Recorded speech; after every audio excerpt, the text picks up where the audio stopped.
What's up, Facebook brothers? Welcome to the Sunday sermon with me, Mike, your mentor. So, if you're new to this fan page or whatever it's called, welcome. So, tonight, what I do is I go live and I just share certain things from my life that happen every Sunday. I call it the Sunday sermon. So the reason that I started this page was I've been through a lot of crazy stuff in my life, and besides God's grace over me, one of the things that made a tremendous impact on my life was just having mentors who came alongside of me and walked life with me, right? They shared with me, they opened their families to me, they showed me what it was like to really persevere through things and how to live life and just be a good person and make the world a better place. So probably about 3 years ago, God put it in my heart to do this, but I was pretty reluctant and disobedient because I tend to be kind of introverted, and I didn't want to do it. And then last year there was some celebrity deaths or some celebrity suicides, and there's actually been a lot of suicide lately that's been showing up in my life, and just something changed in my heart, and I'm fed up with the amount of people that kill themselves every day because they just feel like they have no hope or nothing to look forward to, and I heard God whisper to me, what are you going to do about it? Right? And it just reminded me to be obedient to what He asked me to do. So I made a plan to post every day on 2019, different thing each day of the week. But I go live on Tuesdays, Fridays, and Sundays for different topics. On Fridays, we talk about this course that I went through that changed my life, the Quest for Authentic Manhood. So I invite you to check it out on Fridays. And then Tuesdays I'm going live just talking about, I guess, my thoughts on certain subjects that God has prompted me to talk about. So tonight for the Sunday sermon, it's going to be a little bit lighter. I want to share two stories from my life that revolve around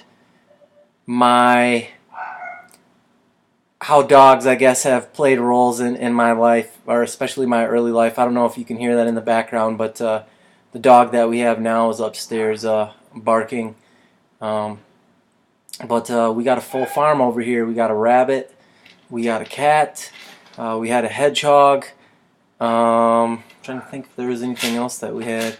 I'm sure we've had, the fishes. Yeah, honey, you can watch. It's fine. So we've got a lot. We've had a lot of animals here at the King Farm. All right, so let's jump into these stories, right? So the first one, I don't remember, but my mom would tell me this all the time growing up. And the first house we lived on was, and I'm here in Michigan, was on a very busy street, I guess. And I was at the age where you could crawl, and I'm horrible at these things, so I don't know what age that was. My guess is probably 1, maybe 1.5, maybe 2. I don't remember, or I don't remember those types of details.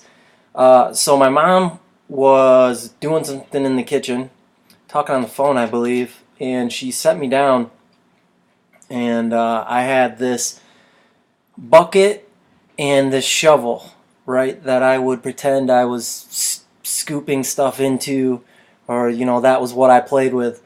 And my mom started talking on the phone, and a little bit of time goes by, and she gets this urge to look out the window. And if I remember this correctly, the window above the kitchen faced towards the outer wall, or towards the street, or maybe it didn't face towards the street and the door to go outside faced towards the street. I don't remember, but the point is that my mom looked out a window because she heard these horns beeping over and over, and she thought that was strange.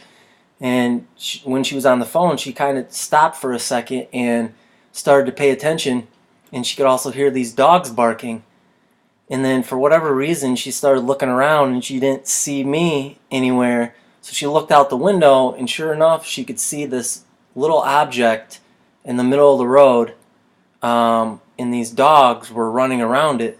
Well, she put two and two together and realized that that was me. So she immediately dropped the phone, ran out the door, ran across the yard, and sure enough, as she got closer, there I was. I had crawled out of the house, across the yard, and I was in the middle of this street trying to scoop the pavement up into my my bucket, right? And just playing and sitting there. And these 3 or 4 dogs were running around me, protecting me from the traffic that was driving by and beeping their horns. And my mom scooped me up, made sure I was okay, and then brought me back into the house. So a pretty crazy situation there, and surprised that that nothing happened to me. I'm sure my mom was completely freaked out, as I would be, being a parent. And if I saw my own kid, my wife, she could probably relate, since I was a naughty boy a couple years ago and left the door open, and I either left the door open or I forgot about the dog outside, and our dog is blind, and it ended up walking across our backyard and made it across the busy street into a different neighborhood. And my wife came home and was like, "Where's the dog?" And I said, "I didn't know." And then all panic set in as we scoured the neighborhood to find it. So I understand that. The second story that I want to share a little bit is, right, babe? Happened to me when I was a little bit older, and I think I was 3 or 4. My mom told me, and we were going around to garage sales, and we stopped at this one garage sale, and my mom put me down, and there was this dog. I don't know what kind of dog it was. It was on this chain, chained to in the yard, or maybe it wasn't. Maybe it was just running around.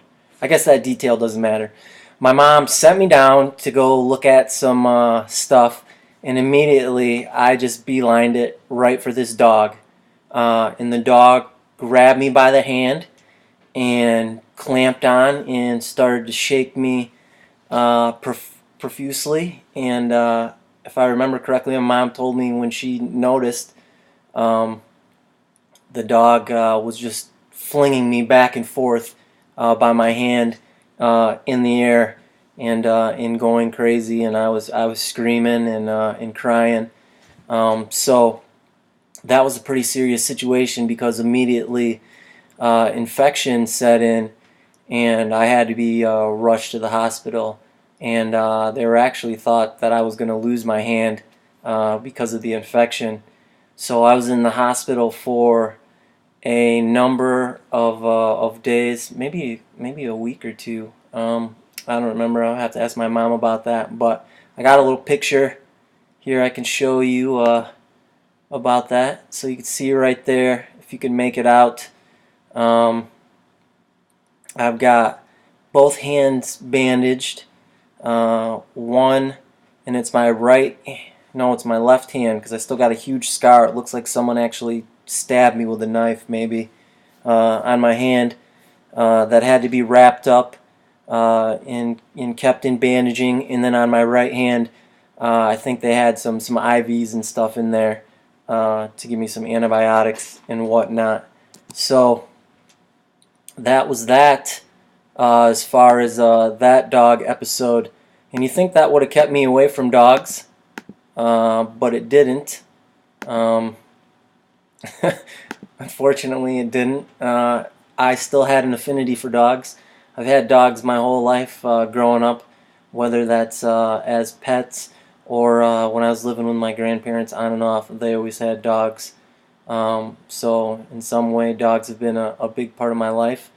And that's pretty crazy to think about, right? Like, one of the first memories that I remember, or that my mom told me about, was me out in the middle of the street with these dogs protecting me. I don't know if that means anything, if there's any type of connection there, but you know, those dogs are pretty crazy in my life. So I always see myself having dogs as part of the family. We love dogs very much. Um, some more than others, and I don't mean the dogs. I mean some people in my family love dogs more than others. Love you, babe. But yeah, so that's pretty much it. I just wanted to share those two stories tonight with you for the Sunday sermon. No, we should not have many. No, we have enough dog. One is more than enough. We've got the family farm down here with all these animals.